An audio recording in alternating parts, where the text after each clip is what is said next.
2025 भर्तियों का वर्ष आज ही सुनिश्चित करें अपना सिलेक्शन और डाउनलोड करें तैयारी कर लो ऐप। राजस्थान की एसआई भर्ती 2021 को लेकर उठा बवाल थमने का नाम नहीं ले रहा। एक तरफ डबल बेंच में सुनवाई चल रही है तो चयनित अभ्यर्थी अधर में लटके हुए हैं। एसओजी लगातार कार्रवाई कर रही है, आरोपी जमानत लेकर बाहर निकलते जा रहे हैं। लेकिन इस बीच अब आरपीएससी के सदस्यों ने भी इस्तीफा देकर घर बैठे सदस्य कोर्ट का रुख कर रहे हैं। तो चलिए जानते हैं कि आखिर अब क्या कुछ होने वाला है। दरअसल राजस्थान हाईकोर्ट की एकल पीठ ने 28 अगस्त 2025 को सब इंस्पेक्टर भर्ती 2021 को लेकर अपना फैसला सुनाया था, जिसमें कोर्ट ने इस पूरी भर्ती प्रक्रिया पर गंभीर सवाल खड़े कर दिए थे। कोर्ट ने यह तक कह दिया था कि आरपीएससी के कुछ सदस्य भर्ती प्रक्रिया में पारदर्शिता बनाए रखने में विफल रहे हैं और व्यक्तिगत हितों के चलते आयोग की विश्वसनीयता को नुकसान पहुंचाया है। इस फैसले में मंजू शर्मा के साथ साथ आयोग के अन्य सदस्यों पर भी गंभीर टिप्पणियां की गई थी। कोर्ट की इन टिप्पणियों के बाद मंजू शर्मा ने 1 सितंबर 2025 को अपने पद से इस्तीफा दे दिया, जिसे राज्यपाल ने 15 सितंबर को मंजूर भी कर लिया। अब मंजू शर्मा ने हाईकोर्ट की जयपुर डिवीजन बेंच में अपील दायर की है और आग्रह किया है कि उनके खिलाफ की गई सभी व्यक्तिगत टिप्पणियों को हटाया जाना चाहिए।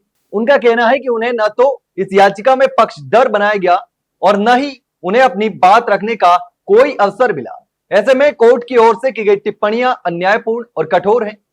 अपील में यह भी कहा गया कि केवल किसी व्यक्ति के संपर्क की जानकारी को आधार मानकर किसी सार्वजनिक अधिकारी की प्रतिष्ठा को ठेस पहुंचाना न्याय के सिद्धांतों का उल्लंघन है।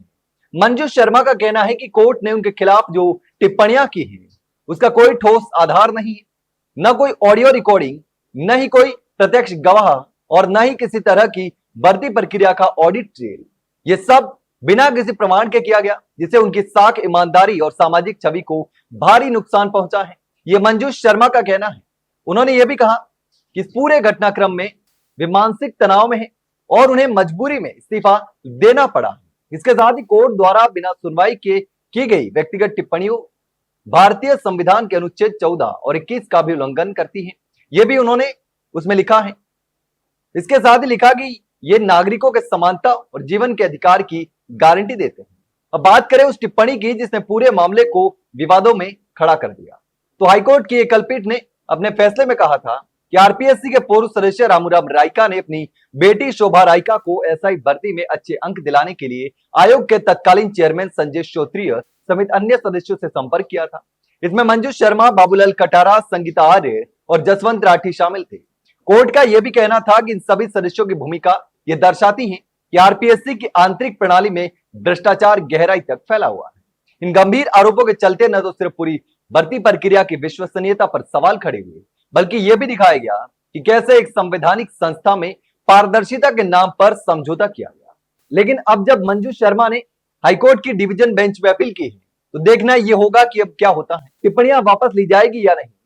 अब मामला कुछ भी हो सकता है, लेकिन जिस तरीके से बाबूलाल कटारा और रामूराम रायका ने युवाओं के भविष्य के साथ खिलवाड़ कर अपने लोगों को पेपर बांट दिया, आरपीएससी की साख को मिट्टी में मिला दिया, युवा इनके नाम पर अब भी रो रहे हैं। मामला डबल बेंच में सुप्रीम कोर्ट ने 3 माह में सुनवाई करने की बात कही, लेकिन अब देखना होगा कि आखिर इस पूरे मामले में क्या होता है।